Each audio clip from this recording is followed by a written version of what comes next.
He stepped in without a second thought, just a single dad trying to help an overwhelmed mother wrangle 3 crying toddlers during the chaos of a delayed flight. Juggling diaper bags, sippy cups, and meltdowns in the middle of Denver International Airport, he had no idea who this woman was. He certainly couldn't have imagined that his simple act of kindness, helping her get those triplets safely onto their connecting flight, would completely transform the rest of his life. You see, what he didn't know was that she wasn't just another stressed passenger. She owned the entire terminal. Every gate, every shop, every runway, all of it belonged to her. And his spontaneous decision to lend a helping hand to a stranger in need was about to open doors he never knew existed. Before we jump back in, tell us where you're tuning in from, and if this story touches you, make sure you're subscribed, because tomorrow I've saved something extra special for you.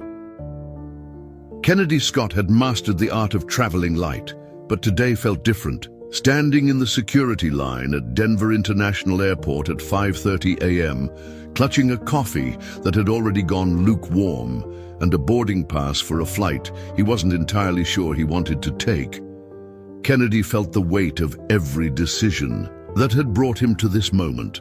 The job interview in Seattle represented everything he thought he wanted. Senior software engineer position at a cutting-edge tech startup, 6-figure salary, stock options, and a chance to finally prove to everyone back in Burlington, Vermont, that leaving his small-town IT job hadn't been a mistake. But as he shuffled forward in line, watching bleary-eyed business travelers and stressed families navigate the early morning chaos, something gnawed at him. Kennedy was 34 years old, and for the past 6 years, his entire world had revolved around one person, his 8-year-old daughter Emma. She was currently staying with his sister back home, probably getting ready for school, her backpack covered in patches from every museum they'd visited together. Emma had been the center of his universe since her mother Sarah had walked out when Emma was just 2, leaving behind only a note about needing to find herself and discover who she was outside of motherhood. That day had shattered Kennedy's carefully planned life. He'd been working as a junior developer at a small firm in Burlington, living in a cozy apartment downtown, dreaming of weekend ski trips and quiet dinners with his little family. Instead, he'd found himself suddenly responsible for everything. Midnight fevers, grocery shopping with a toddler strapped to his chest, learning to braid hair from YouTube videos, and somehow managing to build a career while being the sole parent to the most important person in his life. The years that followed had been a careful balance of survival and love. Kennedy had taught himself to be patient during Emma's tantrums, creative during her bored phases, and endlessly resourceful when money was tight. He'd become an expert at making dinosaur-shaped pancakes, could recite every line from Emma's favorite animated movies, and had somehow figured out how to explain complex emotions to a developing mind while processing his own grief and exhaustion. But lately, as Emma had grown more independent and started asking questions about her future, about college and dreams and possibilities, Kennedy had begun to wonder if staying in Burlington was holding them both back. The small-town IT job paid enough to cover their modest apartment and Emma's needs, but there wasn't much left over for the kind of opportunities he wanted to give her. When the Seattle recruiter had called 3 weeks ago, Kennedy had almost hung up immediately. But something about the excitement in the woman's voice, the way she described the company's innovative projects and collaborative culture, had made him pause. "We've been following your work on that Burlington City database project," she'd said. "The efficiency improvements you implemented are exactly the kind of creative problem-solving we need here. Would you be interested in discussing opportunities?" Kennedy had looked around his cramped home office, with Emma's artwork taped to the walls and her stuffed animals scattered across the floor, and found himself saying yes to a phone interview. One conversation had led to another, and before he You knew it, they were flying him out for a final round of interviews. Emma had been characteristically supportive when he'd told her about the trip. "Seattle has really good pizza, right, Daddy?"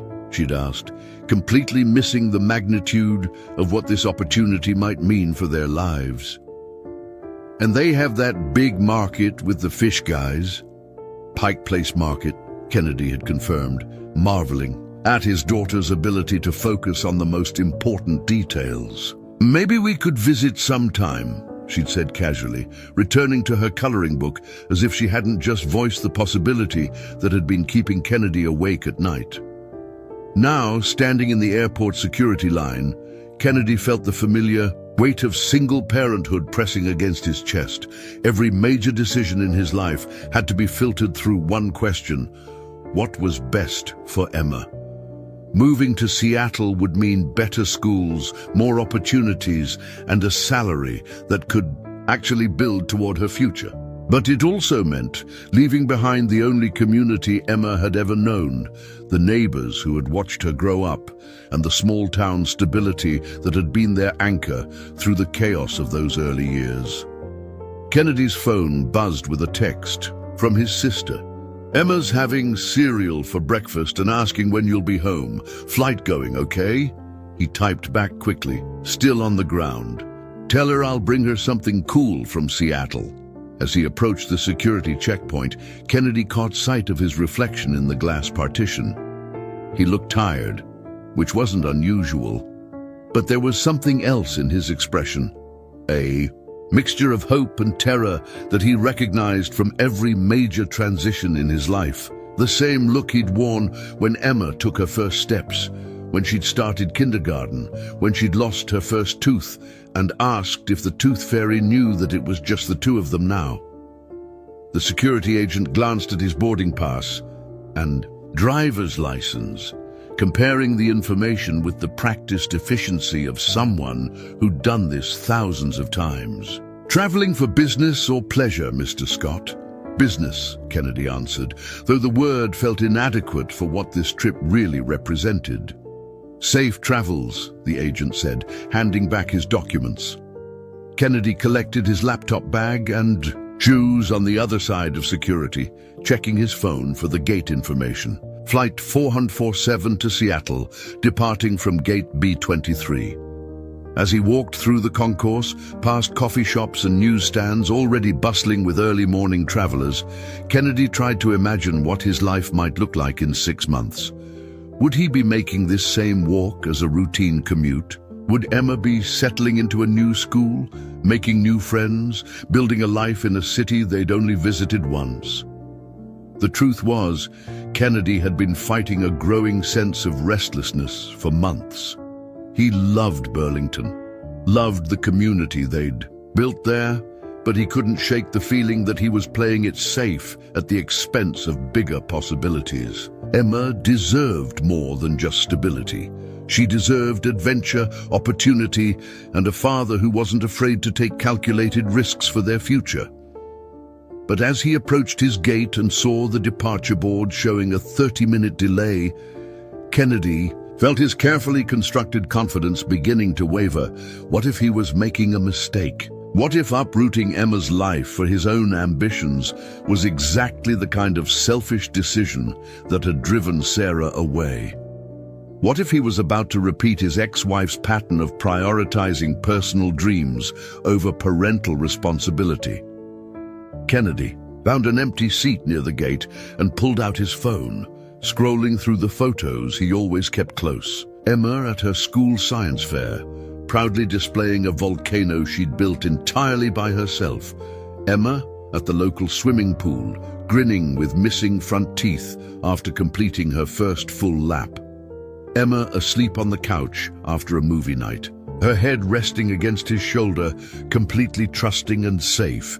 Whatever happened in Seattle, whatever opportunities this interview might or might not create, Kennedy knew that his true north would always be the 8-year-old girl who called him daddy and believed he could fix anything. The question was whether he had the courage to believe it himself, Kennedy was scrolling through emails on his phone, trying to distract himself from his pre-interview nerves, when the announcement crackled through the gate area speakers. The static-filled voice of a gate agent cut through the ambient noise of conversation and rolling luggage. Ladies and gentlemen, we have an update on Flight 447 to Seattle. Due to mechanical issues that require immediate attention, we're looking at an extended delay of approximately 3 hours. We apologize for the inconvenience and will provide meal vouchers to all affected passengers. Kennedy's stomach dropped. 3 hours. His interview was scheduled for 2 p.m. Pacific time, and he'd built in what he thought was a comfortable buffer for delays and ground transportation. But 3 hours would put him dangerously close to missing the most important meeting of his professional life. Around him, the gate area erupted in a symphony of frustrated sighs, phone calls to travel agents, and heated conversations with airline staff. Business travelers immediately began rebooking on other airlines, their voices sharp with urgency, as they described critical meetings and non-negotiable deadlines. Families with small passengers started the complex calculation of whether to wait it out or abandon their travel plans entirely. Kennedy pulled out his phone and called the Seattle company's HR coordinator, his hands slightly trembling as he waited for her to pick up. "Hi, this is Jessica at Pinnacle Technologies." "Hi Jessica, this is Kennedy Scott. I'm supposed to interview with your team this afternoon, but my flight from Denver has been delayed by 3 hours due to mechanical issues.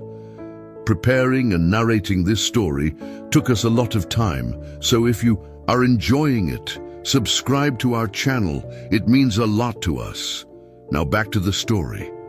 There was a pause that felt like it lasted forever. "Oh no, Kennedy, let me check the schedule." He could hear typing in the background. "The problem is that today is the only day all 5 panel members are available before our quarterly board meeting next week. Mr. Harrison is flying to London tomorrow morning, and Sarah from Product Development is starting maternity leave on Friday." Kennedy's heart sank further. "Is there any possibility of rescheduling for later in the week?" "I wish there was, but honestly, with everyone's travel schedules and the board meeting prep, I don't think we could coordinate everyone again for at least 6 weeks. And I have to be transparent with you. We have 2 other final candidates, and the decision timeline is pretty aggressive." The implication was clear. Missed today's interview, and the opportunity was essentially gone. "I understand," Kennedy managed to say, though his throat felt tight. "Let me see what other flight options are available, and I'll call you back within the hour." "Of course. I really hope you can make it work, Kennedy. The team is genuinely excited to meet you." After hanging up, Kennedy immediately opened every travel app on his phone. Other airlines, different routes, connecting flights, anything that could get him to Seattle in time. But as he scrolled through options, his hope continued to diminish. Every direct flight was either fully booked or would arrive too late. The connecting flights would get him there, but barely, with no margin for error if there were any additional delays. The most promising option was a United flight leaving in 2 hours for San Francisco, with a tight 45-minute connection to Seattle. It would get him there by 1:30 p.m. local time, cutting it incredibly close, but technically possible. The problem was the cost. As a last-minute booking, the ticket would cost $1,247, nearly wiping out the small emergency fund he'd built up over the past year.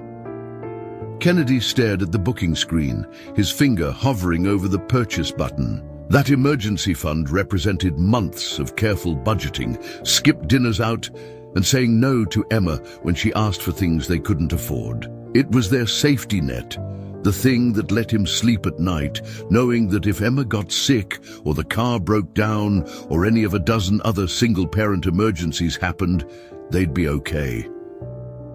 But this interview represented something bigger than his current financial security. It represented the possibility of Emma never having to worry about whether they could afford summer camp or new school clothes.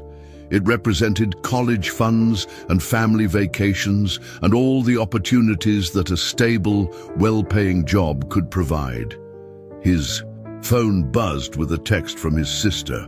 "Emma wants to know if you've seen any mountains yet. She's very concerned about you flying over them safely." Kennedy smiled despite his stress, but the text also reminded him of the weight of his decision. This wasn't just about his career ambitions. It was about the life he could build for Emma. Every choice he made rippled through her world, and the pressure of being her only parent, her only advocate, her only source of stability, sometimes, it felt overwhelming. He looked around the gate area, watching other travelers deal with their own disrupted plans. A businessman in an expensive suit was on his third phone call, his voice getting progressively more agitated as he tried to reschedule what sounded like $1 million deal. A family with teenage daughters was huddled together, the parents clearly stressed as they tried to figure out whether to continue to their vacation destination or head home. Everyone had somewhere important to be, something critical riding on their ability to get there on time. But for Kennedy, this felt different. This felt like one of those sliding door moments where his entire future, and Emma's, hung in the balance. He called his sister. "Hey, how's the big adventure going?" she answered cheerfully. "Not great. My flight's delayed 3 hours, and I might miss the interview entirely." "Oh, Kennedy, can you get on a different flight?" "Maybe, but it would cost over $1,000. And even then, it's not guaranteed I'd make it in time." There was a pause. "What does your gut tell you?" Kennedy looked out the floor to ceiling. Windows at the planes lined up on the tarmac, thinking about Emma's quiet confidence in him, about the years he'd spent playing it safe, about the dreams he'd put on hold to ensure their stability. "My gut tells me I'm scared." "Of what?"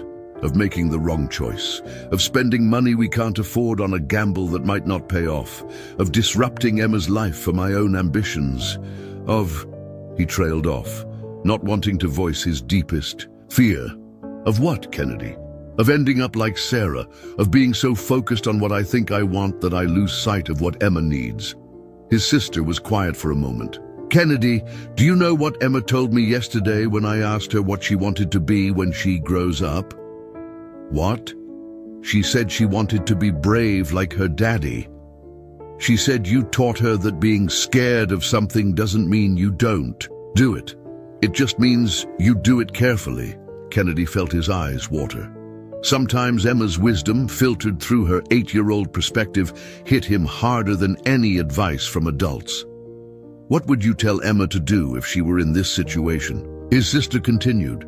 Kennedy knew the answer immediately. He'd tell Emma to try. He'd tell her that some opportunities only come once, and that the regret of not trying is often worse than the disappointment of failing.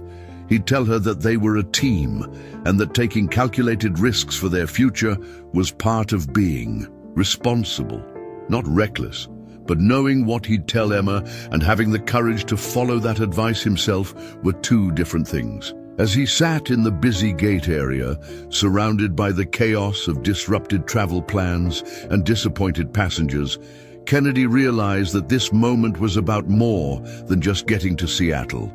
It was about the kind of person he wanted to be and the kind of example he wanted to set for his daughter.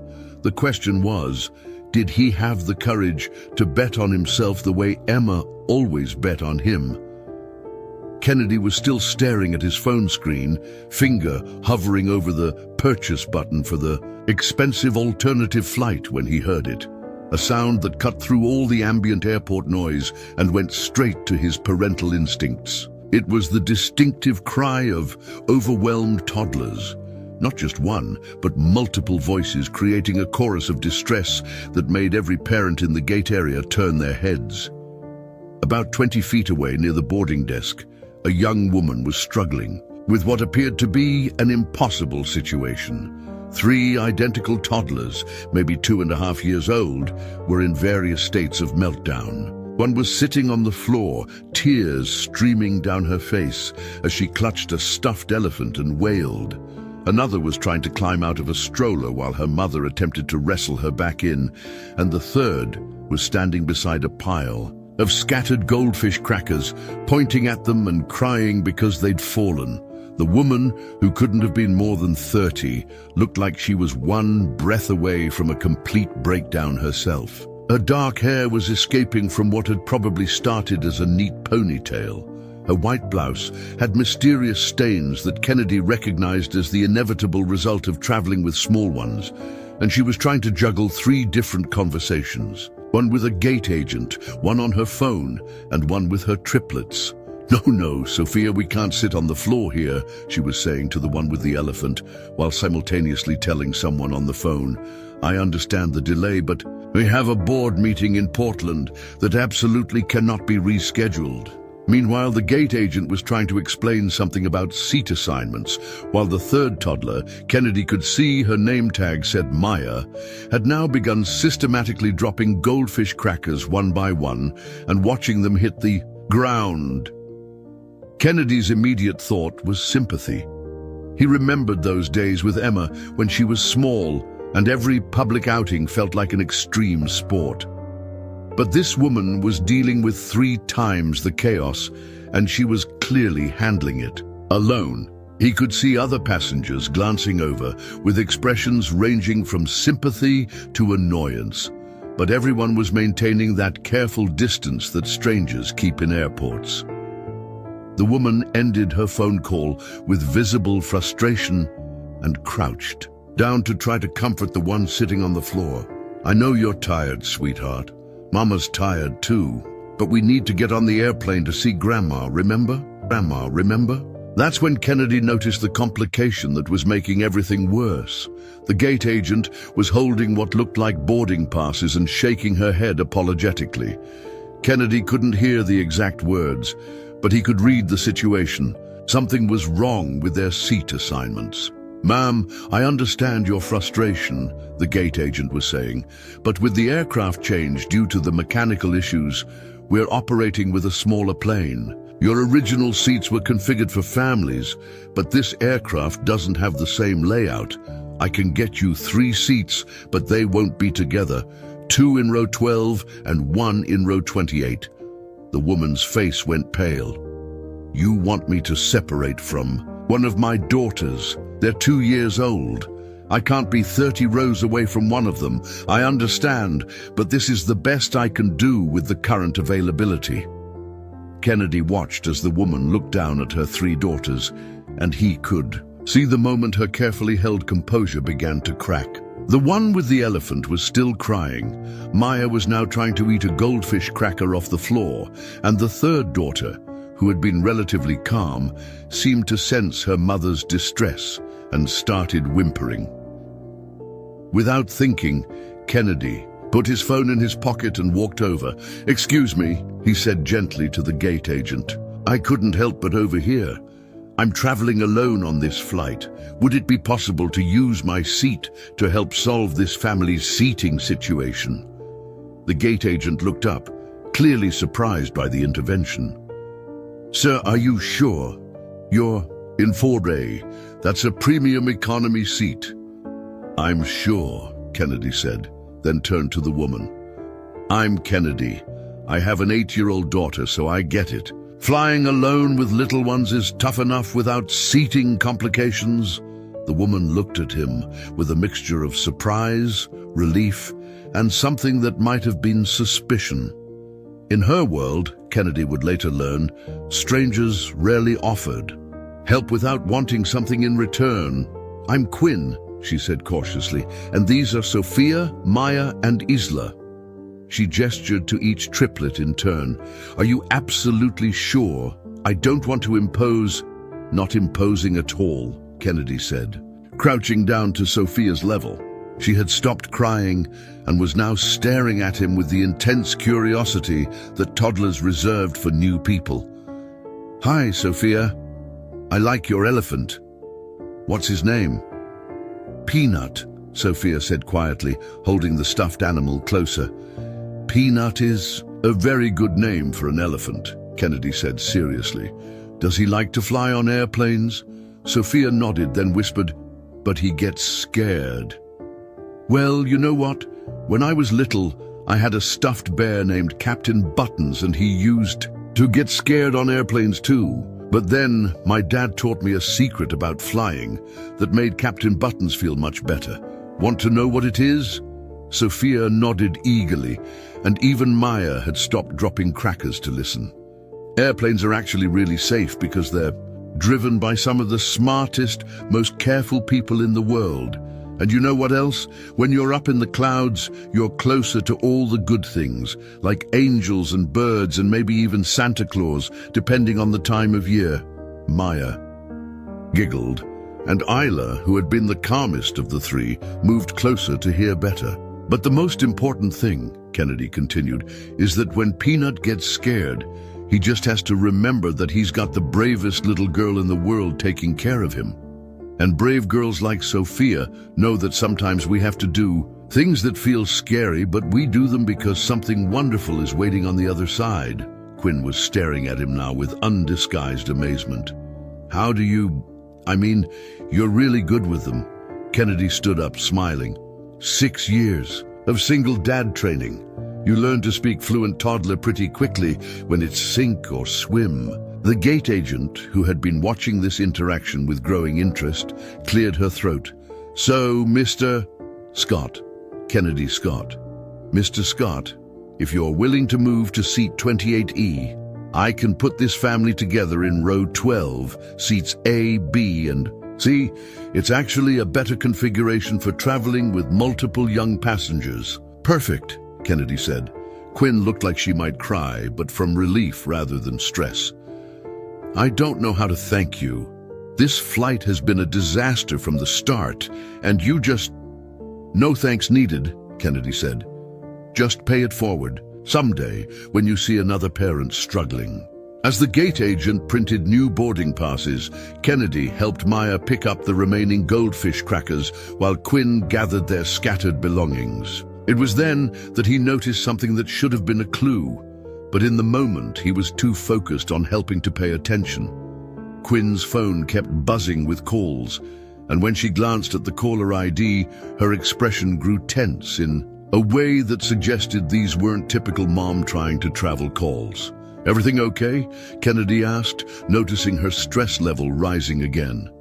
Quinn hesitated, then said, Just work stuff. I was supposed to be in Portland for an important meeting, and with this delay... She trailed off, looking at her daughters. Some days I wonder if I'm trying to balance too much. Kennedy understood that feeling completely. Single parenting? Recently, yes. And sometimes it feels like the world expects you to choose between being a good parent and being good at your job. You know? Kennedy knew exactly what she meant. It was the same impossible equation he'd been trying to solve for 6 years.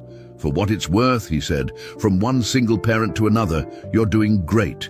Your daughters are lucky to have someone who cares enough to worry about getting it right. As they spoke, Kennedy didn't notice Quinn's phone screen when it lit up with an incoming call. If he had, he might have seen the caller ID that read Portland Terminal Operations and started asking questions. But he was too busy helping Isla tie her shoe and listening to Maya's very important story about how Peanut the elephant once met a real elephant at the zoo. The boarding announcement came 20 minutes later, and as Kennedy gathered his things to head to his new seat in the back of the plane, he felt something he hadn't experienced in a long time. The simple satisfaction of doing the right thing without any expectation of return. He had no idea that this spontaneous act of kindness had just changed the trajectory of his entire life. What Kennedy Scott didn't know as he settled into seat 28E with his laptop bag and a complimentary bag of pretzels was that the woman he'd just helped, Quinn, wasn't just another stressed single mother trying to navigate air travel with toddlers. Her full name was Quinn Gonzalez, and she was the founder and CEO of Skybridge Aviation Holdings, the company that owned and operated Denver International Airport, Portland International Airport, and 12 other major aviation hubs across the western United States. At 32, Quinn had built an empire that most people twice her age would envy. What had started as a small aviation consulting firm 8 years ago had grown through strategic acquisitions and innovative partnerships into one of the most influential privately held airport management companies in North America. She oversaw operations that served over 40 million passengers annually, managed billions of dollars in infrastructure, and employed more than 15,000 people across her various properties. But none of that mattered when Sophia dropped her juice box and started crying because the apple juice was now splattered across the airplane floor. Quinn's rise to success had been meteoric and exhausting. Fresh out of her MBA from Northwestern, she'd identified inefficiencies in airport operations that everyone else had accepted as unavoidable. Her first consulting contract had been with a small regional airport in Colorado, where she'd redesigned their passenger flow systems and reduced average security wait times by 40%. Word spread quickly in the aviation industry, and within 2 years, she was fielding calls from airports across the country. The acquisition opportunities had come next. Older airport management companies with traditional mindsets and outdated systems found themselves struggling to adapt to changing passenger expectations and new technologies. Quinn's company, with its focus on customer experience and operational innovation, became an attractive partner for airports looking to modernize. She'd leveraged her early successes into increasingly larger deals, always reinvesting profits back into expansion. By the time she was 30, Quinn owned or managed airport operations that most travelers used without ever thinking about the complex systems running behind the scenes. Every time someone moved smoothly through security, found their gate easily, or grabbed a quick meal during a layover, there was a good chance they were benefiting from systems and improvements that Quinn's companies had implemented. But success had come with sacrifices that she was only beginning to understand.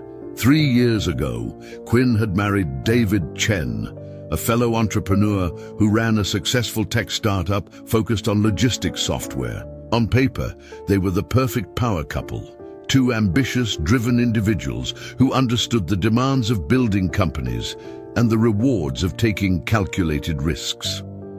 Their wedding had been featured in Business Weekly as an example of when innovation meets innovation. The triplets had been a surprise. Quinn and David had talked about having kids eventually, but eventually had always seemed safely in the future. After the next acquisition, after the next round of funding, after they'd reached some undefined level of success that would make room for family life. Instead, Quinn found herself pregnant with 3 babies while in the middle of negotiating the largest deal of her career, the acquisition of Portland International Airport's management contract. For a while, it had seemed manageable. Quinn worked, up until the day she went into labor, attending board meetings via video call from her hospital bed. David rearranged his schedule to be more hands-on than his own father had been. They hired a full-time nanny, then a second one, when they realized that 3 infants required more than 1 additional adult to maintain any semblance of normalcy. But as the girls grew from infants to toddlers, the fundamental tension between Quinn's professional responsibilities and her desire to be present for her daughters became impossible to ignore. Airport emergencies didn't happen on a convenient schedule. System failures, weather delays, security incidents, and union negotiations all required her immediate attention. Often at times, when she'd planned to be reading bedtime stories or attending toddler music classes. David, dealing with his own professional pressures, had grown increasingly resentful of what he saw as Quinn's inability to delegate. "You act like the entire aviation industry will collapse if you don't personally oversee every decision," he'd said during one of their increasingly frequent arguments. "We have employees for a reason." But Quinn couldn't explain to him what he, despite his own entrepreneurial success, didn't seem to understand that the responsibility she felt for her companies wasn't just professional, it was personal. Every employee who depended on their job, every passenger whose travel experience was shaped by her decisions, every investor who had trusted her with their money, they all felt like extensions of her family. Delegating meant potentially letting them down, and Quinn had built her entire identity around being someone who didn't let people down. The breaking point had come 6 months ago during a crisis at their Denver hub. A severe winter storm had grounded flights for 3 days, stranding thousands of passengers in the terminal. Quinn had spent 72 hours at the airport, coordinating emergency accommodations, food services, and rebooking efforts. She'd come home exhausted to find David packing a suitcase. "I married a partner," he'd said quietly, "but I've been living with the CEO who happens to have kids on the side." The divorce had been swift and, by mutual agreement, amicable. David had moved to San Francisco to focus on expanding his own company. They shared custody of the girls, with David taking them every other weekend and for extended visits during his lighter work periods.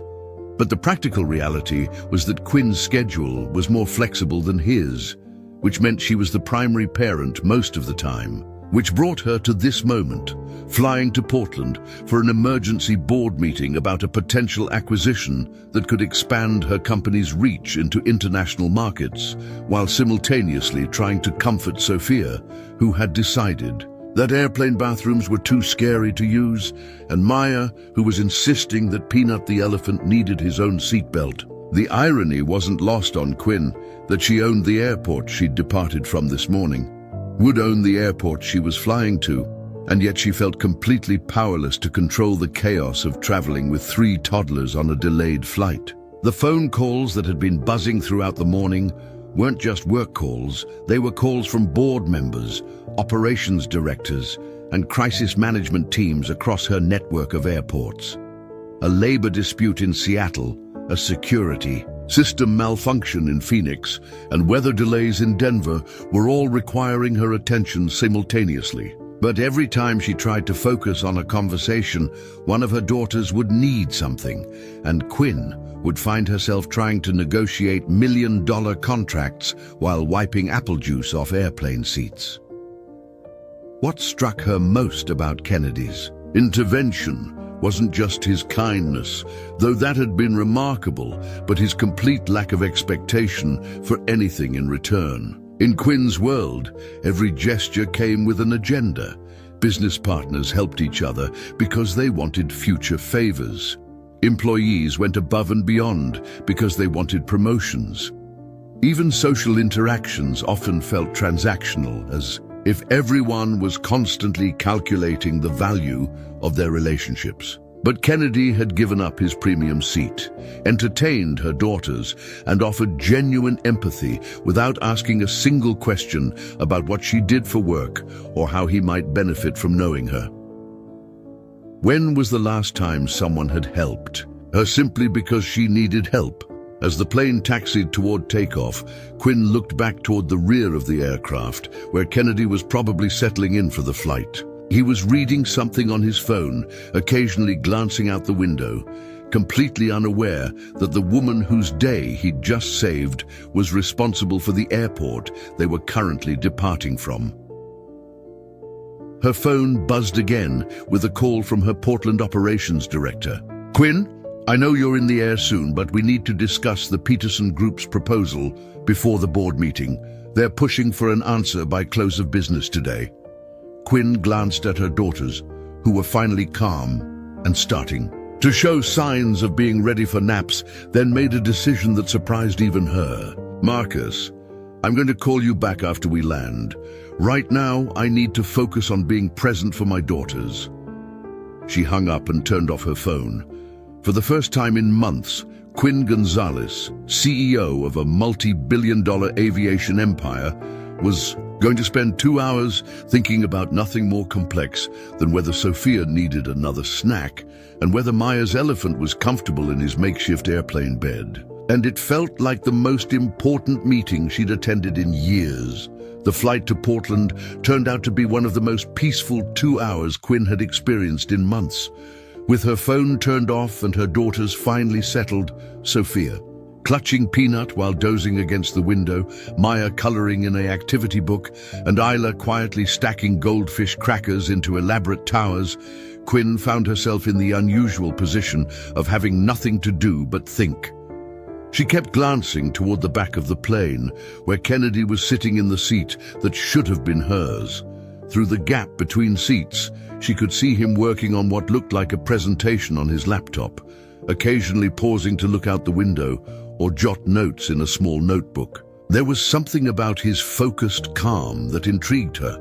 Most of the high-achieving people in her world operated with a constant undercurrent of urgency, always juggling multiple priorities, always slightly on edge.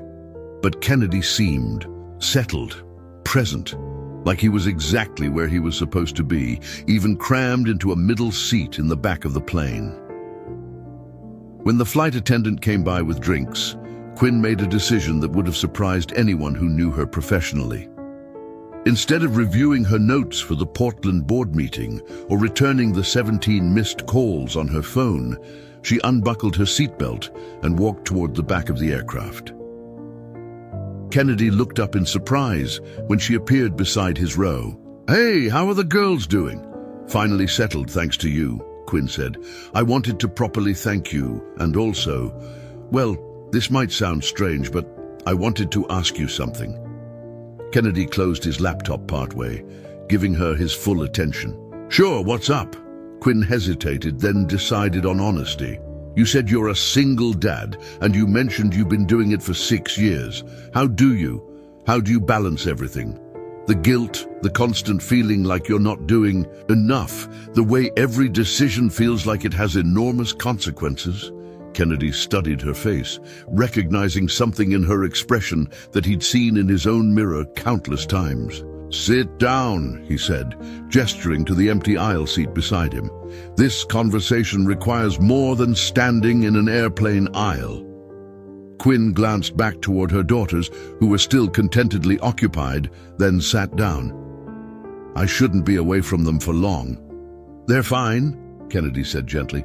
"Sometimes stepping back for 5 minutes helps you be more present when you return. I learned that the hard way." "How so?" Kennedy was quiet for a moment, organizing his thoughts. "When Emma's mom left, I went into what I call survival mode. I thought being a good parent meant never taking my eyes off Emma, never prioritizing anything else, never allowing myself any space to breathe or think. I was so terrified of messing up that I was actually making everything harder for both of us." Quinn nodded. This felt familiar. Emma was about 3 when I realized I was exhausted all the time. She was picking up on my stress, and neither of us was actually happy despite how hard I was trying. That's when my sister sat me down and told me something that changed everything. What did she say? She said that Emma didn't need a perfect parent. She needed a human parent, someone who modeled how to handle mistakes, how to take care of yourself, how to ask for help when you need it. Kennedy paused. She pointed out that I was so busy protecting Emma from every possible disappointment that I wasn't teaching her how to be resilient. Quinn felt something tighten in her chest. But how do you know when you're making the right choices? When you're a single parent, every decision affects your kid directly. There's no partner to balance you out or catch what you miss. "That's the thing," Kennedy said. "I used to think being a single parent meant I had to be twice as good as 2 parents combined. But actually, it means accepting that I'm going to get some things wrong. And that's okay as long as I'm getting the important things right. Which are making sure Emma knows she's loved unconditionally, making sure she feels safe, teaching her that it's okay to have feelings, even difficult ones, and showing her that challenges don't have to break you, they can make you stronger and more compassionate." Quinn was quiet for a long moment. "What about your own dreams, your career? I mean, you're on this flight for a job interview, right? How do you balance pursuing opportunities for yourself with being present for Emma?" Kennedy smiled. "You know, 6 months ago, I would have said that Emma's needs always come first, period. But lately, I've been thinking about what kind of example I'm setting for her. If I never take any risks, never pursue my own growth, never show her that adults can be brave and try new things, what am I teaching her about her own possibilities? So this job interview is terrifying, Kennedy admitted. It would mean moving Emma away from everything familiar, starting over in a new city, taking a job that pays well but demands more hours. But it would also mean better schools for her, more opportunities, and maybe most importantly, showing her that we don't have to let fear make our decisions for us. Quinn felt tears prick at her eyes, though she wasn't entirely sure why. You talk about her like she's your partner in life decisions. In a way she is. Obviously, I don't burden her with adult concerns, but I do try to include her in thinking about our future. She knows about this interview. She knows it might mean changes. And she told me something last week that I keep thinking about. What? She said, "Daddy, maybe the world wants to give you something good, and you just have to be brave enough to catch it." Kennedy shook his head. "Sometimes I think she's wiser than I am." Quinn laughed, but it came out a little shaky. "My girls are 2, so they're not quite giving life advice yet. But sometimes when I'm with them, I feel like I can see who I used to be before I became so calculated about everything." "What do you mean?" "I used to make decisions based on what felt right, what excited me, what seemed like it would make a positive difference. But somewhere along the way, I started making decisions based on what was safest, what would generate the best return, what would protect what I'd already built." Quinn paused. "I'm successful by every external measure, but I'm not sure I'm happy. And I worry that my daughters are going to grow up thinking that's normal, that success and happiness are different things." Kennedy looked at her carefully. "What would make you happy?" The question caught Quinn off guard. When was the last time someone had asked her that? When was the last time she'd even asked herself? I think I'd be happy if I could find a way to be good at my job without it consuming my entire identity. If I could be present for my daughters without feeling guilty about the work that's not getting done. If I could meet someone who sees me as a whole person, not just what I can do for them professionally." "That doesn't sound impossible," Kennedy said, "doesn't it? Everyone I know in business talks about work-life balance like it's a myth, like you have to choose between being successful and being fulfilled." "Maybe you know the wrong people," Quinn laughed. "Maybe I do." From the front of the plane, she heard Sophia calling, "Mama, where's Mama?" "I should get back," Quinn said, standing up. "Quinn," Kennedy said, and she turned back. "For what it's worth, from what I've seen today, you're a really good mum. Your daughters are lucky to have someone who cares enough to question whether they're doing it right." As Quinn walked back to her seat, she felt something she hadn't experienced in a long time. The sense that she wasn't alone in figuring out how to build a life that worked. Kennedy's perspective on parenting, on balancing personal growth with responsibility to his daughter, on making decisions from courage rather than fear, it all resonated with questions she'd been struggling with for months. But more than that, she'd felt seen in a way that had nothing to do with her professional accomplishments. Kennedy had asked about her happiness, not her business strategy. He'd listened to her concerns about motherhood without immediately offering solutions or trying to network with her. When she sat back down next to Sophia, who immediately climbed into her lap for a snuggle, Quinn made a mental note. She wanted to find a way to thank Kennedy properly, not just for giving up his seat, but for reminding her that there were people in the world who led with kindness and authenticity. She had no idea yet how she might do that, but Quinn Gonzalez had built a business empire by identifying opportunities and acting on them. And Kennedy Scott, though he didn't know it yet, had just become the most interesting opportunity she'd encountered in years. When the plane touched down at Portland International Airport, Kennedy felt the familiar mix of anticipation and anxiety that came with stepping into unknown territory.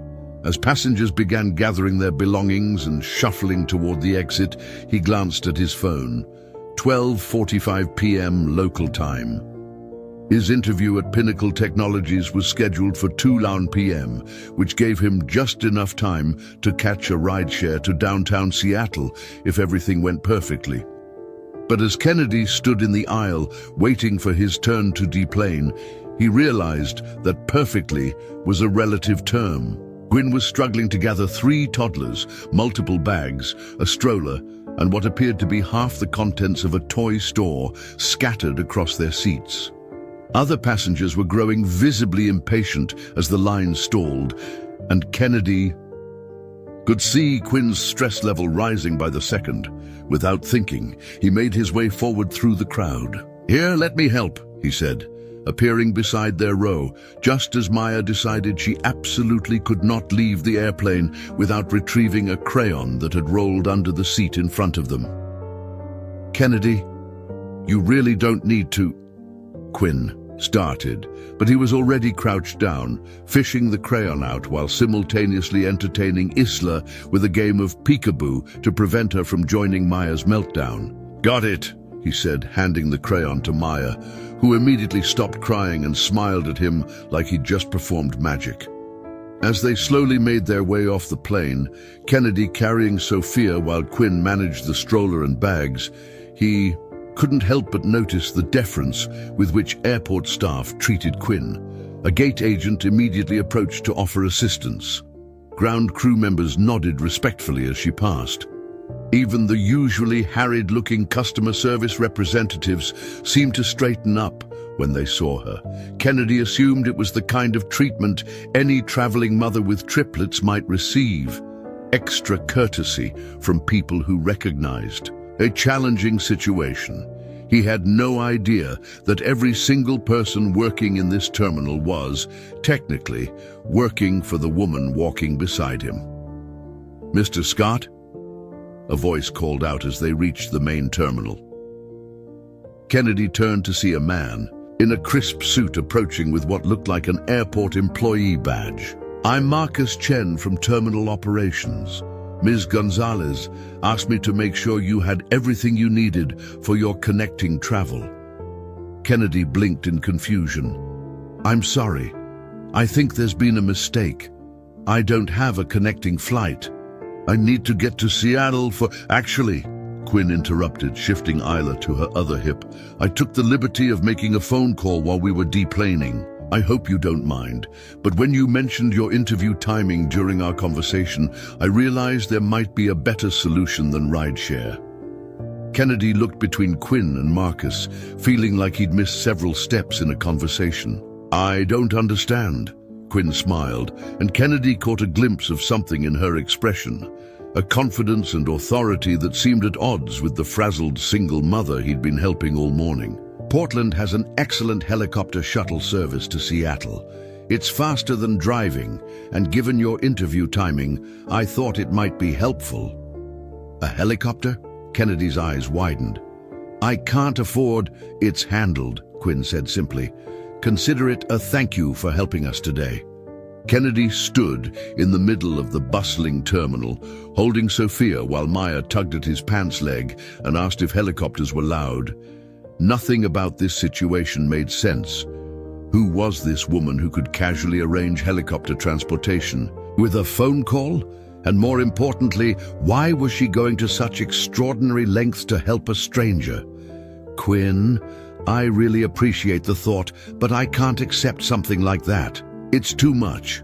"Can I ask you something?" Gwyn said, stepping closer so they could speak without the girls overhearing. "If Emma was in a situation where someone could help her achieve something important, something that could change her future, would you want her to accept that help?" Kennedy hesitated. "That's different." "How?" "Because Emma is—" He paused, realizing he was about to say, "Because Emma is special," which would imply that he wasn't worthy of the same consideration. Quinn seemed to read his thoughts. "Because Emma matters to you the way this opportunity matters to her future. Kennedy, I don't know you very well yet, but I know that you gave up your seat today without a second thought. I know that you spent 20 minutes entertaining my daughters instead of focusing on your own stress about this interview. I know that you offered genuine advice about parenting when I needed to hear it most." She shifted Eisler again, then continued. "Sometimes accepting help gracefully is its own form of kindness. It lets the other person feel useful, and it creates a connection between people who might otherwise just pass through each other's lives without making any impact." Marcus cleared his throat politely. "The helicopter is actually already scheduled. Sir, the pilot is waiting at the executive terminal. If you'd like to make your interview on time, we should probably head over there now." Kennedy looked around the terminal, taking in the organized chaos of travelers, the efficiency of the staff, the sense that this was a place where important things happened smoothly. Then he looked at Quinn, who was watching him with an expression of patient hopefulness. "Why are you doing this?" he asked quietly. Quinn was quiet for a moment, bouncing Isla gently as the toddler started to get restless. "Can I be completely honest with you?" Kennedy nodded. "Because in the past year I've met hundreds of people who wanted things from me. Business partnerships, investment opportunities, networking connections, endorsements. Everyone has an agenda. Everyone wants something. But you helped me today simply because I needed help. No questions about what I do for work. No hints about mutual benefits. No business cards exchanged." She paused, looking down at Sophia, who had fallen asleep against Kennedy's shoulder. "I'd forgotten what it felt like to meet someone who leads with kindness instead of strategy. So maybe I'm helping you because you reminded me that there are still good people in the world. Or maybe I'm helping you because you deserve to make that interview and show them what kind of person they'd be." "Lucky to hire." Marcus checked his watch discreetly. "Ma'am, if Mr. Scott is going to make his 2 p.m. appointment, we should really get moving."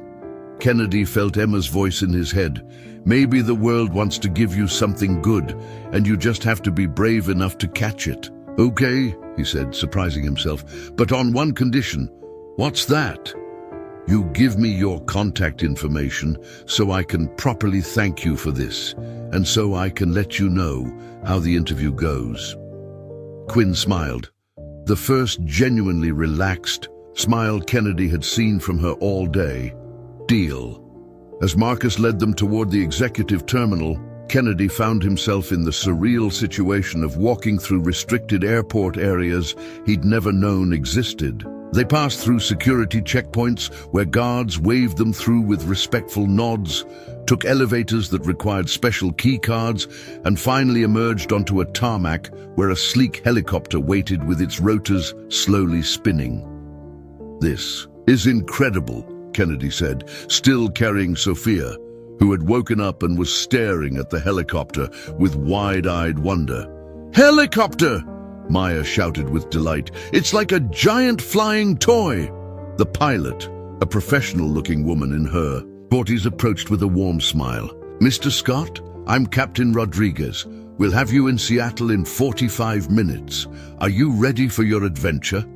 As Kennedy prepared to hand Sophia back to Quinn, the little girl wrapped her arms around his neck and whispered, "Thank you for helping, Mama Kennedy. You're really nice." Quinn's eyes filled with tears as she took her daughter back. "She's right, you know. You are really nice. And whatever happens in that interview, they'd be crazy not to hire you." "Thank you," Kennedy said, meaning it more than he'd ever meant anything. "For all of this, I don't even know how to begin to repay you." "Just be yourself in that interview," Quinn said. "That's all the repayment I need." As Kennedy climbed into the helicopter, waving goodbye to 3 little girls who had somehow become important to him in the span of a single morning, he had no idea that he was about to discover an even more shocking truth about the woman who had just changed his life. The helicopter lifted off, giving him a bird's-eye view of Portland International Airport sprawling below them. He could see Quinn and her daughters getting into a black car at the terminal entrance, and for a moment, Kennedy felt a strange sense of loss, as if he was leaving behind something important that he hadn't quite understood. But as the helicopter banked toward Seattle, Kennedy forced himself to focus on the opportunity ahead.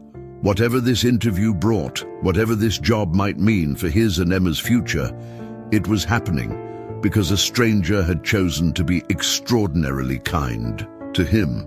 He just wished he understood why. The helicopter ride to Seattle was unlike anything Kennedy had ever experienced. As the city skyline came into view, with Mount Rainier standing majestically in the distance, he felt a mix of awe and surreal disbelief. Just 8 hours ago, he'd been standing in a Burlington coffee shop, worried about whether his interview outfit was professional enough. Now he was flying over the Pacific Northwest in a private helicopter, courtesy of a woman whose generosity seemed to know no bounds. Captain Rodriguez set them down at a private helipad near downtown Seattle with the precision of someone who'd done this thousands of times. "Mr. Scott," she said as Kennedy gathered his things, "there's a car waiting to take you to your interview. Good luck, and congratulations on having such thoughtful friends." Friends. The word stuck with Kennedy as he thanked Captain Rodriguez and made his way to the waiting sedan. Was that what Quinn was now? A friend? The connection he felt to her and her daughters seemed too immediate and profound for such a simple label, but he couldn't quite define what else it might be. The driver, a professional man in his 50s, introduced himself as James. "Pinnacle Technologies on 4th Avenue, correct? We'll have you there in 15 minutes. Ms. Gonzalez wanted me to make sure you arrived relaxed and on time." Again, Kennedy found himself marveling at Quinn's attention to detail.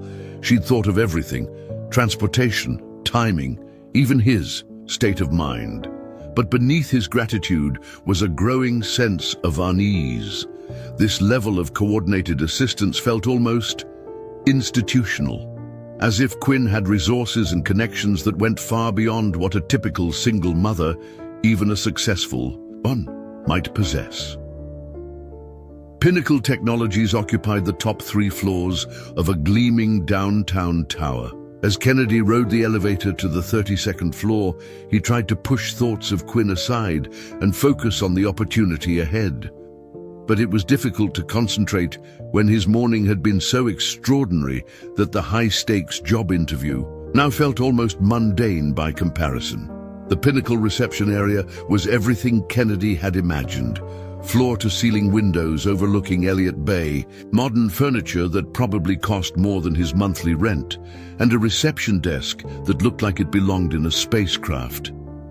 The receptionist, a young woman with an efficient smile, checked him in and offered coffee or water while he waited. "Mr. Scott?" a voice called from across the lobby. Kennedy turned to see a woman in her 40s approaching, hand extended in greeting. "I'm Jessica Chen. We spoke on the phone. I'm so glad you made it despite the flight complications." "Thank you. I have to admit, the day turned out better than I expected." Jessica led him through a maze of open-concept workspaces and glass-walled conference rooms. "I'm impressed you managed to get here so efficiently. Seattle traffic from the airport can be brutal." Kennedy almost mentioned the helicopter, then thought better of it. How would he explain that without sounding either like he was showing off or completely out of touch with reality? The interview team was waiting in a corner conference room with views of the Sound. 5 people, exactly as Jessica had described during their phone conversation: the CTO, the lead developer, the product manager, the head of HR, and Sarah from product development, who was indeed visibly pregnant and looked like she'd rather be anywhere else. "Kennedy Scott," said the CTO, a man in his 50s with grey hair and an easy smile. "I'm David Harrison. Thank you for making the trip on such short notice." As the introductions went around the table, Kennedy felt his nerves settle into the familiar rhythm of professional conversation. This he could handle. Technical challenges, problem-solving scenarios, discussions about coding frameworks, and user experience. This was his territory. "So tell us," said the lead developer, a woman named Alex, "about the Burlington City Database project. Our research suggests you achieved some impressive efficiency improvements with limited resources." Kennedy launched into the story he'd prepared, but as he spoke, he found himself thinking about Quinn's advice from the airplane. "Just be yourself in that interview. That's all the repayment I need." Instead of delivering the polished, rehearsed version of his accomplishments, Kennedy found himself telling the real story. The frustrations with outdated systems, the late nights spent debugging code while Emma did homework at his kitchen table, the satisfaction of finally creating something that made people's lives a little easier.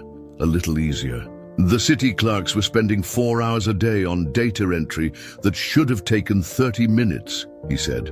But the real motivation wasn't efficiency metrics. It was watching Mrs. Patterson, who's worked in that office for 25 years, finally be able to leave work on time to have dinner with her grandkids. Something shifted in the room. The questions became more engaged, more collaborative. Instead of feeling like he was being evaluated, Kennedy began to feel like he was solving problems with potential colleagues. "What interests you about working in a startup environment?" asked Sarah from product development. Kennedy thought about Emma, about the conversation he'd had with Quinn, about balancing personal dreams with parental responsibility. "I want my daughter to see that it's possible to take thoughtful risks, that you can pursue growth and opportunity without compromising your values or the people who depend on you." David Harrison leaned forward. "Tell us about balancing work and single parenthood. This position would require occasional long hours and some travel." This was the question Kennedy had been dreading. In most interviews, admitting that your 8-year-old daughter was your top priority felt like career suicide. But Quinn's words echoed in his mind. Sometimes accepting help gracefully is its own form of kindness. "Emma is my priority," Kennedy said simply, "but I've learned that being a good parent doesn't mean never taking risks or pursuing opportunities. It means being thoughtful about how those decisions affect her and making sure she's part of the conversation in age-appropriate ways." He paused, then continued. "This opportunity would mean better schools for Emma, more resources for her future, and the chance to show her that when you work hard and treat people well, good things can happen. But it would also mean helping her adapt to a new city and new routines. We've talked about it and she's excited about the adventure." Alex smiled. "How does an 8-year-old feel about Seattle?" "She's mostly excited about Pike Place Market and the possibility of seeing orcas," Kennedy said, and the room erupted in laughter. For the next hour, they dove deep into technical challenges. Kennedy found himself sketching database schemas on the whiteboard, walking through optimization strategies and collaborating on solutions to problems the team was currently facing.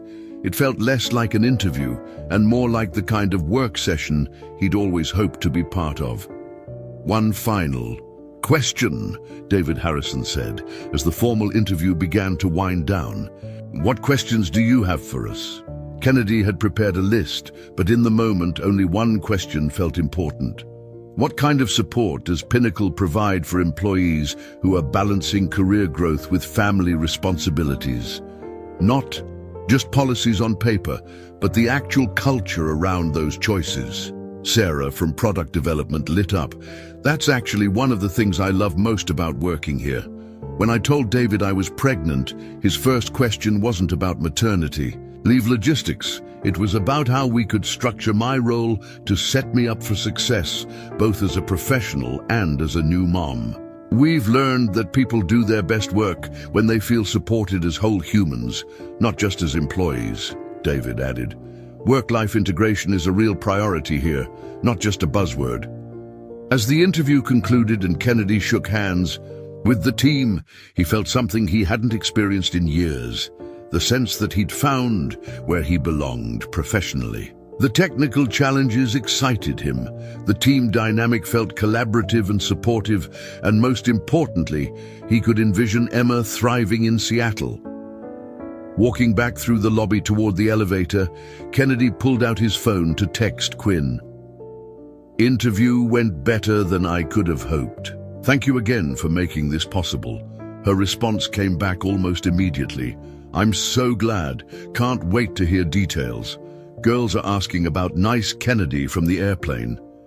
As Kennedy rode the elevator down to meet James for the ride, back to the airport, he felt overwhelmed by gratitude, not just for Quinn's extraordinary generosity, but for the reminder that kindness could create opportunities in ways he'd never imagined. He had no idea that Quinn was, at that very moment, sitting in a Portland conference room, making decisions that would affect his future in ways that went far beyond a single job interview. But he was about to find out. Kennedy was halfway back to Portland when his phone rang. The caller ID showed David Harrison from Pinnacle Technologies, and Kennedy's heart immediately started racing. It had only been 2 hours since the interview ended. Callbacks usually took days, sometimes weeks. A phone call this quick could mean anything. "Hello, this is Kennedy." "Kennedy, it's David Harrison. I hope I'm not interrupting your travel back." "To Vermont?" "Not at all. I'm actually still in the air heading to Portland." Kennedy decided not to mention that he was in a helicopter for the second time in one day. "Perfect. I'll keep this brief then, but I couldn't wait until Monday to call." The team was unanimous. "We'd love to offer you the senior software engineer position." Kennedy's breath caught. "Are you serious?" David laughed. "Completely serious. Your technical skills are exactly what we need, but more than that, your approach to problem solving and your perspective on work-life integration are exactly the kind of leadership we want on our team." Sarah from Product Development said you asked the best questions she's heard in any interview. Wow, thank you. This is incredible. The formal offer will come through HR on Monday with all the details. Salary, benefits, relocation assistance, start date options. But I wanted you to know as soon as possible that we're hoping you'll say yes. After hanging up, Kennedy sat in stunned silence, watching the Oregon landscape pass below. 6 months ago, he'd been worried about making rent on their small Burlington apartment. Now, he had an offer for a job that would triple his salary and provide Emma with opportunities he'd only dreamed of giving her. But as the helicopter began its descent toward Portland, Kennedy's elation mixed with a deeper emotion he hadn't expected. A profound need to share this moment with Quinn. She'd made this possible, but more than that, she'd reminded him to believe in himself. Her advice to just be yourself had transformed what could have been a disaster into the best professional moment of his life. Captain Rodriguez set them down at Portland International with the same smooth precision as before. As Kennedy gathered his things, she turned to him with a smile. "Judging by your expression, I'm guessing the interview went well?" "Better than well. I got the job." "Congratulations. I'll let Ms. Gonzalez know when I see her." Kennedy paused. "You'll see her? Do you work for her?" Captain Rodriguez looked confused for a moment, then seemed to realize something. "You don't know, do you?" "Know what?" "Who Quinn Gonzalez is, what she does." Kennedy felt a strange flutter of apprehension. "She's a single mom. She said she had a work meeting in Portland." Captain Rodriguez studied his face carefully. "Mr. Scott, Quinn Gonzalez is the CEO of Skybridge Aviation Holdings. She owns this airport. She owns the airport you flew out of this morning. She owns 12 other major aviation hubs across the western United States." The words hit Kennedy like a physical blow. He sat down heavily on the helicopter's passenger seat, trying to process what he'd just heard. "She owns airports." The woman whose seat you gave up this morning, who you helped with her triplets, who arranged your helicopter transportation, she's one of the most powerful people in the aviation industry. And apparently, she didn't tell you. Kennedy's mind raced back through the day's events, recontextualizing everything he'd experienced. The deference of airport staff, Marcus Chen from terminal operations, the easy arrangement of helicopter transportation, the executive terminal, the restricted areas they'd walked through like they owned the place, because Quinn did own the place. "Oh my God," Kennedy whispered. Captain Rodriguez's expression softened. "She specifically asked me not to mention it unless you asked directly. She said it was important to her that you got to know her as Quinn, not as a CEO." Kennedy pulled out his phone with shaking hands and called Quinn's number. She answered on the second ring. "Kennedy, how did the interview go? I've been thinking about you all afternoon." "Quinn," his voice came out rougher than he'd intended. "I need to ask you something, and I need you to be completely honest with me." There was a pause. "Okay, what's wrong?" "Do you own Portland International Airport?" The silence that followed seemed to last forever. "Kennedy, do you own the airport I flew out of this morning? Do you own the company that just flew me to Seattle in a helicopter that probably costs more than I make in 5 years?" "Yes." Her voice was quiet. "I do." Kennedy closed his eyes, feeling like the ground had shifted beneath him. "Why didn't you tell me?" "Can we talk about this in person? I'm still at the airport. I've been waiting for you to get back." "You've been waiting for me?" "Terminal C, near the baggage claim. There's a family seating area that's usually quiet this time of day. Please, Kennedy, let me explain." 20 minutes later, Kennedy found Quinn sitting in a corner of the seating area, her 3 daughters playing quietly with coloring books at her feet. She looked up when she saw him approaching, and Kennedy could see anxiety and something that might have been fear in her expression. "Hi," she said softly. "Hi." Kennedy sat down across from her, maintaining some distance. "So, you're a CEO?" "I am. Of a company that owns airports?" "Yes. Yes." Kennedy looked down at Sophia, Maya, and Isla, who seemed completely oblivious to the tension between the adults. "When you said you had a work meeting in Portland, you weren't talking about showing up to someone else's conference room." "No, I was talking about a board meeting in the executive offices on the top floor of this terminal. A meeting about a potential acquisition that could expand our international operations." Kennedy shook his head. "I helped the CEO of a multi-billion-dollar company get her kids on an airplane. You helped a single mother who was having the worst travel day of her life," Quinn corrected gently. "Everything else is just context." "Context." Kennedy's voice rose slightly. Then he caught himself and lowered it, glancing at the girls. "Quinn, I spent all day feeling guilty about accepting your help because I thought you were just being incredibly generous. Now I find out that helicopter ride was probably the equivalent of me buying you a cup of coffee." Quinn's eyes flashed. "Is that what you think? That this was easy for me? That helping you was just some casual gesture from someone with too much money? Wasn't it?" Quinn stood up, began pacing in the small space. "Kennedy, do you know how many people I meet every week who want something from me? Investors, politicians, business partners, employees. Everyone has an agenda. Everyone sees CEO first, person second." She stopped pacing, looked directly at him. "When you gave up your seat this morning, you had no idea who I was. When you helped me calm down Sophia, when you gave Maya and Isla your cookies, when you listened to me talk about single parenting. None of that was influenced by what I could do for your career or your bank account." Kennedy felt some of his anger deflating, but the sense of betrayal remained. "So why not tell me? Why let me think you were someone you're not?" "Because I wasn't being someone I'm not." Quinn's voice cracked slightly. Everything I told you about struggling with work-life balance, about feeling guilty for not being present enough with my daughters, about wanting to meet someone who sees me as a whole person, all of that was true. She sat back down, closer, to him this time. Kennedy, I have been desperately lonely for authentic human connection.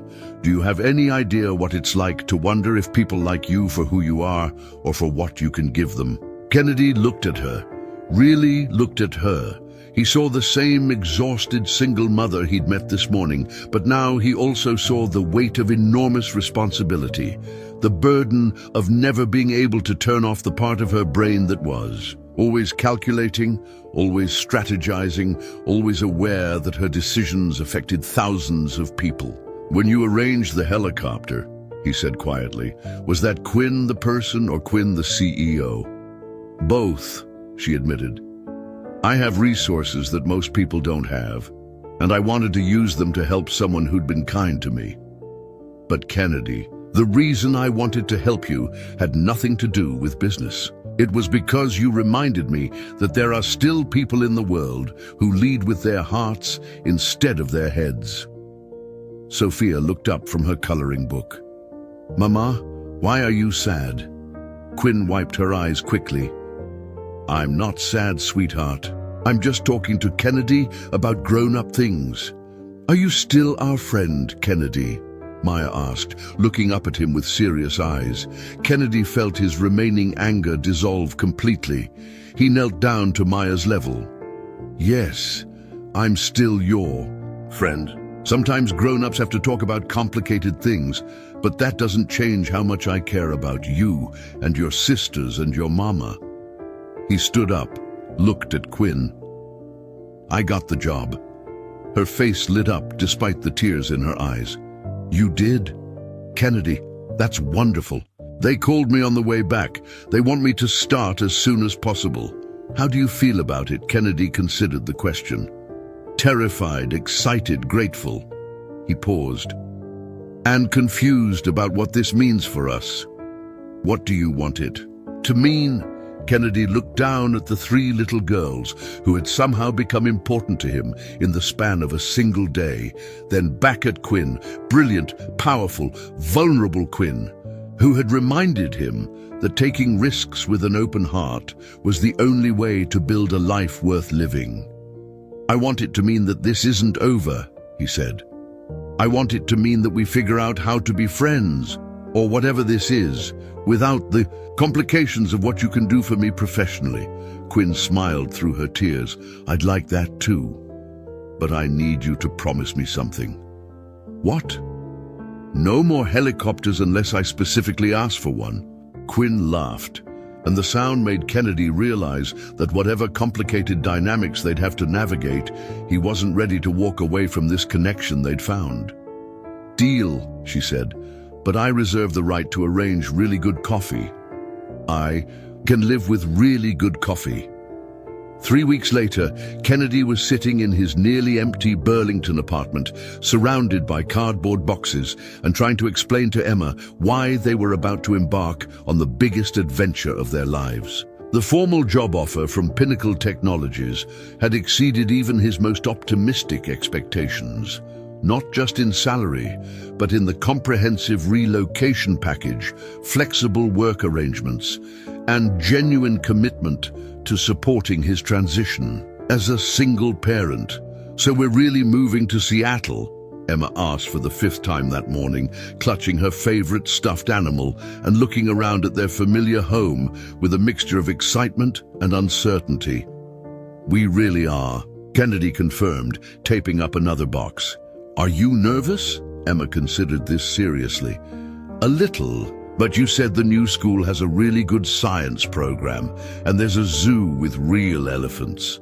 There is, and the aquarium has a dome where you can walk underneath sharks. Cool. Emma brightened, then grew thoughtful again. Will we ever see Quinn and the triplets again? It was a question Kennedy had been asking himself daily. After their emotional conversation at Portland International, he and Quinn had exchanged regular texts and a few phone calls. She'd sent a congratulations card when he formally accepted the Pinnacle offer, and he'd updated her on his moving timeline. But there was an awkward uncertainty underlying all their communication, a sense that they were both carefully avoiding deeper conversations about what their connection might mean in the long term. Kennedy's phone buzzed with a text from Quinn. "How's the packing going? Are you and Emma ready for the big move tomorrow?" He typed back, "Almost ready. Emma's excited about the shark tunnel. The girls have been asking about nice Kennedy every day. They want to know if we're going to see you in Seattle." Kennedy stared at the text for a long moment before responding. "I'd like that, if you're ever in Seattle." "Actually," came Quinn's reply, "that's something I wanted to talk to you about. Do you have a few minutes for a phone call?" Kennedy stepped out onto his small balcony, overlooking the tree-lined street where Emma had learned to ride her bike, where they'd built snowmen last winter, where they'd lived quietly and safely for 6 years. "Hi," Quinn said when she answered his call. "How are you feeling about tomorrow?" Terrified and excited in equal measure, Kennedy admitted. "It's the right decision, I know that. But leaving the only home Emma's ever known is harder than I expected. Change is always scary, even when it's good change. But Kennedy, I called because I have something to tell you, and I wanted you to hear it from me directly." Kennedy felt his stomach tighten. "What's wrong?" "Nothing's wrong. Actually, something might be very right. But I need you to know that this isn't about you. The timing is purely coincidental. Quinn, you're making me nervous. What's going on?" "Skybridge is acquiring a controlling interest in Seattle-Tacoma International Airport." Kennedy blinked, processing this information. "You're expanding to Seattle." "We've been in negotiations for 8 months. The deal was finalized yesterday. I'll be spending significant time in Seattle over the next year overseeing the transition and integration of operations." Kennedy sat down hard in one of his patio chairs. "So, you're going to be in Seattle?" "Regularly, yes. I'll probably keep my primary residence in Portland, but I'm looking at getting a place in Seattle for when I need to be there for extended periods." Kennedy, I need you to know that this has nothing to do with you. The acquisition talks started long before we met, but I also need you to know that when I realized the timing, I was happy. The idea of having friends in Seattle, of the girls having someone they care about nearby, it made a decision that was already right for business feel right on a personal level too. Kennedy was quiet for a long moment, watching his neighbor Mrs. Patterson water her garden across the street. "Are you sure it's not because of me? Because if it is, that's a pretty big gesture, and I'm not sure I'm ready for—" Kennedy, Quinn interrupted gently. "The deal is worth $2.3 billion. Trust me when I say that my feelings about anyone, no matter how wonderful, didn't influence that decision." Despite everything, Kennedy found himself laughing. "Okay, that's fair. A $2.3 billion decision probably isn't about wanting to see more of the guy who gave up his airplane seat. But wanting to see more of you did make me excited about spending time in Seattle instead of viewing it as just another business obligation." Kennedy felt something shift in his chest, a lightening he hadn't realized he needed. The prospect of starting over in a new city with Emma, while exciting, had also felt lonely in a way he hadn't quite acknowledged. Knowing that Quinn and her daughters might become part of their new life made Seattle feel less like a leap into the unknown and more like a step towards something that could be really good. "So what does this mean, practically speaking?" Kennedy asked. "It means that if you want, Emma and the triplets might get to see each other sometimes. It means that when you're feeling overwhelmed by everything being new, you'll have friends who want to help you figure it out. It means that maybe we get to find out what this connection between us looks like when we're not in crisis mode." Kennedy thought about Emma's question from that morning. Emma asked if we'd see you again. She's gotten attached to the idea of the triplets. They ask about her too. Sophia keeps insisting that Emma would love Peanut the elephant. She would. Emma has a thing for stuffed animals with personality. Kennedy, Quinn's voice grew softer. I know this is a lot. You're already dealing with a huge life change, and I don't want to add pressure or expectations. But I also didn't want you to be surprised if you hear about the Seattle acquisition in the news, or if you run into me at Pike Place Market in a few months. Kennedy smiled. I think Emma would be devastated if we lived in Seattle and didn't at least try to run into you at Pike Place Market. So you're okay with this? With the possibility of us being in the same city sometimes? Kennedy looked through the sliding door at Emma, who was now carefully packing her collection of science experiment kits, her face serious with concentration. 3 weeks ago, his biggest worry had been whether he could afford to fix the squeaky brake on his 12-year-old Honda. Now he had a job that would change their lives. He was moving across the country, and a woman who owned airports was arranging her business empire in a way that would bring them closer together. Quinn, he said, a month ago, if someone had told me I'd be moving to Seattle because a CEO I met on an airplane helped me get there via helicopter, I would have suggested they see a therapist. At this point, I'm pretty much ready for whatever comes next, even if what comes next includes 3 toddlers who think you're the most interesting person they've ever met, especially that. After they hung up, Kennedy sat on his balcony for a few more minutes, watching Emma through the window as she made a list of everything she wanted to show the triplets if they ever visited Seattle. The evening light was soft and golden, and for the first time since accepting the Pinnacle offer, Kennedy felt truly excited rather than just nervous about their future. Emma appeared in the doorway. Dad, I was thinking, if we see Quinn and the girls in Seattle, should we take them to the Space Needle or the aquarium first? Kennedy grinned. What do you think? Definitely the aquarium. Sophia would love the jellyfish, and Maya would probably try to pet a shark if they let her. You know what, Em? I think you're absolutely right. As they headed inside to finish packing, Kennedy felt something he hadn't experienced since Anna died. The sense that their family might be about to grow in unexpected and wonderful ways. And for the first time in years, that possibility felt like a gift rather than a risk. 6 months later, Kennedy stood on the balcony of his Capitol Hill apartment, watching the sun set over Elliott Bay, while Emma and the triplets built an elaborate fort out of couch cushions in the living room behind him. The sound of their laughter, Emma's 8-year-old giggles mixing with Sophia, Maya, and Isla's toddler squeals, had become the soundtrack of his new life in Seattle. The transformation had been more complete than Kennedy could have imagined when he'd nervously boarded that delayed flight in Denver. His work at Pinnacle Technologies had exceeded every expectation. The projects were challenging and meaningful, his colleagues had become genuine friends, and David Harrison had proven to be not just a supportive boss, but a mentor who understood the complexities of building a career while raising a family alone. But it was the transformation in his personal life that truly amazed him. Quinn had been true to her word about spending significant time in Seattle.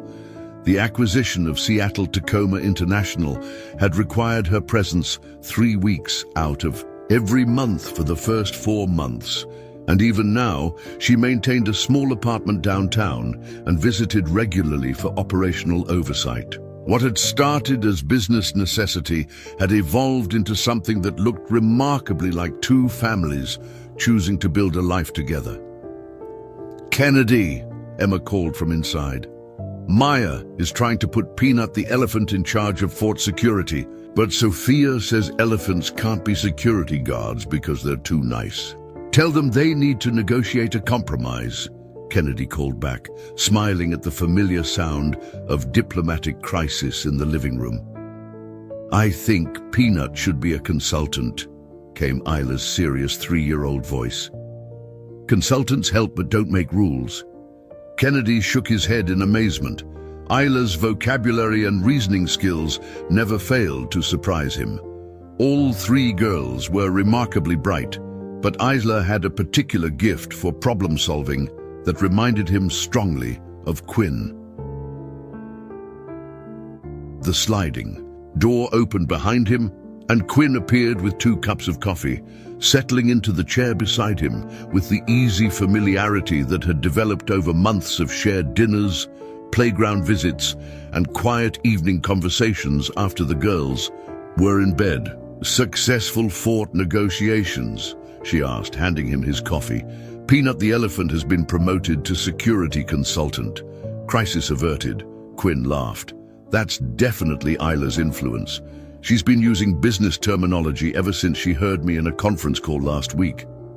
They sat in comfortable silence for a moment, watching the city lights begin to twinkle across the water.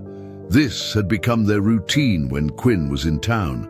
She'd come over after work, they'd cook dinner together while the girls played, and then they'd sit on the balcony while Emma helped the triplets with whatever elaborate project had captured their imagination that day. "I got some interesting news today," Quinn said. Her tone, carefully neutral in the way Kennedy had learned, meant she was about to share something significant. "Good interesting or concerning interesting?" "Good, I think, but it affects both of us. So I wanted to talk to you about it before making any decisions." Kennedy turned to look at her. "What's going on?" "The Seattle acquisition has been more successful than anyone projected. Passenger satisfaction is up 28%. Operational efficiency has improved beyond our best-case scenarios, and we're ahead of schedule on every integration milestone." "That's fantastic. You should be proud. You've basically revolutionized how that airport operates." Quinn smiled. "Thank you. But here's the thing. The board wants to make me permanently based in Seattle. They want to establish our new regional headquarters here and have me oversee West Coast operations from this location." Kennedy felt his heart skip. "Permanently?" "They're offering to relocate me completely. Corporate housing assistance, school transfers for the girls, the whole package. I'd still travel for board meetings and major decisions, but Seattle would become my primary base of operations." Kennedy tried to keep his expression neutral, but inside his mind was racing. Having Quinn and the girls nearby occasionally had been wonderful. Having them here permanently felt like a dream he hadn't dared to imagine. "What do you think about it?" he asked carefully. "Professionally, it makes perfect sense. The West Coast operations are our fastest growing segment, and being based here would let me be more hands-on with the strategic direction. Personal preferences aside, it's the right business decision." "And personal preferences?" Quinn looked through the sliding door at the girls, who had now progressed from fort building to what appeared to be a complex puppet show involving Peanut the elephant and Emma's collection of science-themed stuffed animals. "Personal preferences are that I've been happier in the last 6 months than I've been in years. The girls adore Emma and you. They ask about you constantly when we're in Portland. And I..." She trailed off, then started again. "Kennedy, I need you to know that I'm not making this decision because of you. I'm making it because it's right for my career and right for my daughters. But I also need you to know that the idea of being here permanently, of this becoming our real life instead of just stolen weekends and extended business trips, that makes me incredibly happy." Kennedy reached over and took her hand. "It makes me happy too." "Really? Quinn, do you see how Emma lights up when you text that you're coming to town? Do you see how she started leaving drawings for the triplets on the refrigerator just in case they visit? You've become part of our family. All of you have." Quinn's eyes filled with tears. "I was so scared you'd think I was moving too fast or that this was too much pressure." "Hey," Kennedy interrupted gently. "Remember what you told me about accepting help gracefully? Sometimes accepting love gracefully is the same thing." Quinn blinked. "Love?"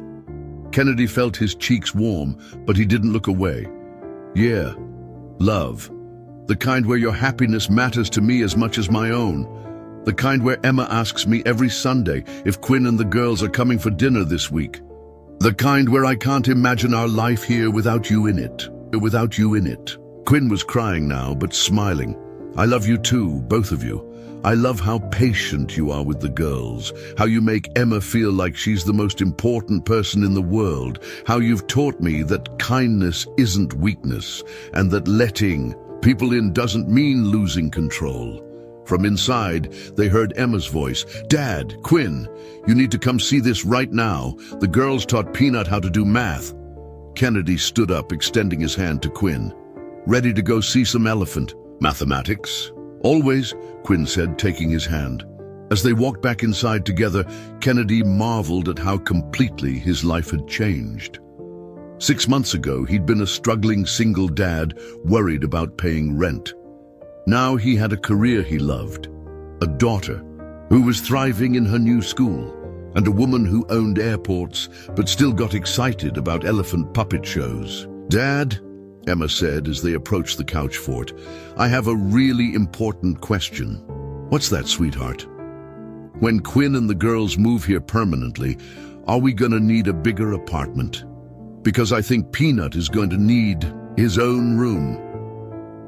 Kennedy looked at Quinn, who was laughing so hard she had tears in her eyes again.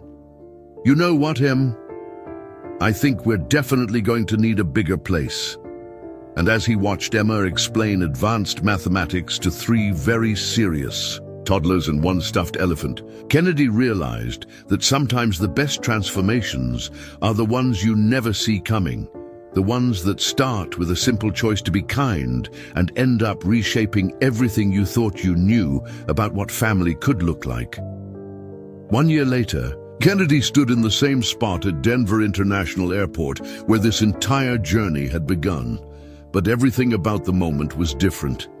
This time, he wasn't a nervous single dad worried about making rent. This time, he wasn't traveling alone. Emma bounced excitedly beside him, wearing a junior pilot pin that Quinn had given her and clutching a small suitcase covered in airplane stickers. "Dad, do you think Captain Rodriguez will remember us?" "I think she might," Kennedy said, smiling as he watched Quinn approach with Sophia, Maya, and Isla in tow. The triplets, now confident 3-year-olds, were each wearing matching T-shirts that said "World Travelers" in glittery letters. Emma's idea for their first family vacation together.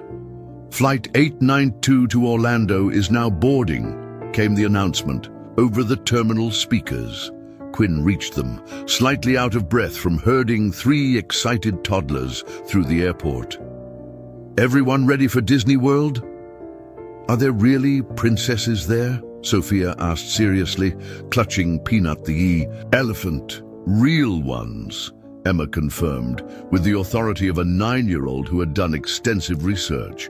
"And roller coasters and a castle and everything." Kennedy watched this exchange with the same sense of amazement that had become his constant companion over the past year. The house hunting had led to a beautiful 4-bedroom home in Queen Anne, with enough space for everyone, including Peanut's own designated corner in what had become the girls' room.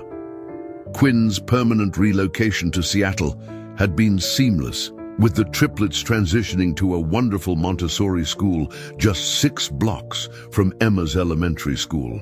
But it wasn't the logistics that amazed Kennedy. It was how natural it all felt.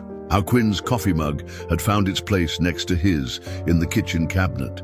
How Emma had started calling the triplets "my little sisters" without anyone suggesting it. How Sunday morning pancake breakfasts had become sacred family time, with Kennedy flipping pancakes, while Quinn refereed disputes about syrup distribution, and Emma read stories to whichever triplet was willing to sit still long enough. "Daddy," Maya tugged at Kennedy's shirt. Over the past months, all 3 girls had started calling him Daddy, a development that still made his throat tight with emotion every time it happened. "Yes, sweetheart. Will you sit with me on the airplane? Mama says it might be bumpy, and you're good at making bumpy not scary." Kennedy crouched down to her level. "Of course I'll sit with you, and if it gets bumpy, we'll just pretend we're riding a very slow roller coaster in the sky." As they boarded the plane, first class this time, Kennedy noted with amusement, he reflected on the conversation he'd had with Quinn just 2 weeks ago. They'd been sitting on their back deck, watching Emma teach the triplets how to plant tomatoes in their small garden, when Quinn had brought up something that had been on both their minds for months. "Kennedy," she'd said, "I want to ask you something, and I need you to be completely honest with me. Always. Do you ever feel like we moved too fast? Like we went from strangers to family without enough time to figure out if this is really what we both want?" Kennedy had considered the question, seriously, because Quinn deserved a thoughtful answer. "Do you know what I realized the other day?"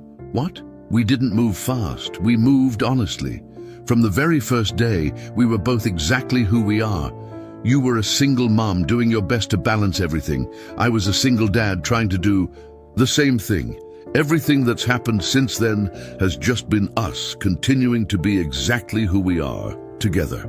Quinn had smiled. "So you don't have any doubts?" "I have the same doubts any parent has about whether I'm making the right choices for my family. But Quinn, you and the girls aren't a choice I made. You're the family I found. There's a difference." "What kind of difference?" Kennedy had gestured toward the garden, where Emma was patiently helping Isla dig a hole that was definitely too big for the tomato seedling they were planning to plant. "The difference between deciding to love someone and discovering that you already do." Now, as they settled into their airplane seats, Kennedy between Maya and Isla, Quinn across the aisle with Sophia, and Emma in the row behind them, reading a book about marine biology to prepare for their planned visit to SeaWorld, Kennedy felt that same certainty. The flight attendant stopped by their seats. "Traveling with the whole family today?" "Yes," Quinn answered, and Kennedy caught the slight smile in her voice. "All of us." As the plane taxied toward takeoff, Kennedy thought about the conversation he'd had with Emma the night before. She'd been unusually quiet during bedtime, and when he'd asked what was on her mind, she'd surprised him with her answer. "Dad, do you think Mom would be happy about Quinn and the girls?" It was the first time Emma had mentioned Anna in months, not because she'd forgotten her mother, but because their life had become so full and present that the past felt less urgent. Somehow, Kennedy had sat on the edge of her bed, thinking carefully about his answer. "You know what I think, Em? I think your mom would be grateful that we found people who love us as much as we love them. She wanted us to be happy, and I think she'd be proud of the family we've built." Emma had nodded seriously. "I think so too, and I think she'd really like Quinn. They both worry about you working too hard." Now, as the plane lifted off, Kennedy felt Anna's presence not as a sadness, but as a blessing, a reminder that love doesn't diminish when it's shared. It multiplies. "Ladies and gentlemen," came the captain's voice over the intercom, "welcome aboard Flight 892 to Orlando. We're expecting a smooth flight today, so sit back, relax, and enjoy the journey." Kennedy looked around at his family, Emma already deep in her book, the triplets pressing their faces to the windows to watch Seattle disappear below them, Quinn catching his eye and smiling with the kind of contentment that had nothing to do with business success and everything to do with being exactly where she belonged. "Daddy," Sophia called from across the aisle, "will you tell us the story about the airplane seat again?" "Which story is that?" Kennedy asked, though he knew exactly what she meant. "The one where you met Mama and saved our family." Kennedy glanced at Quinn, who was shaking her head with amusement. "I think your Mama saved our family, sweetheart." "Can we tell it together?" Emma suggested, looking up from her book. "Because it's really all of our story now." And so, as Flight 892 carried them toward their first family vacation, Kennedy and Quinn and Emma took turns telling the story of a delayed flight, a given-up seat, and 3 crying toddlers who brought together 2 families that didn't know they were looking for each other. It was a story about kindness, creating unexpected connections, about the courage to accept help, about love that grows from genuine care rather than calculated compatibility. But most of all, it was a story about how sometimes the best gifts come disguised as ordinary moments. A flight delay, a stranger's tears, a simple choice to help. By the time they finished the story, Maya and Isla had fallen asleep. Sophia was coloring quietly, and Emma had returned to her book. Quinn reached across the aisle and took Kennedy's hand. "Any regrets?" she whispered. Kennedy looked at their sleeping daughters, at Emma contentedly reading, at the woman who had reminded him that taking risks with an open heart was the only way to build a life worth living. "Only one," he said. "What's that?" "I wish I could go back and thank the person who delayed our original flight that day." Quinn laughed softly. "Why?" "Because if we'd been on time, we might have passed right by each other and never known what we were missing."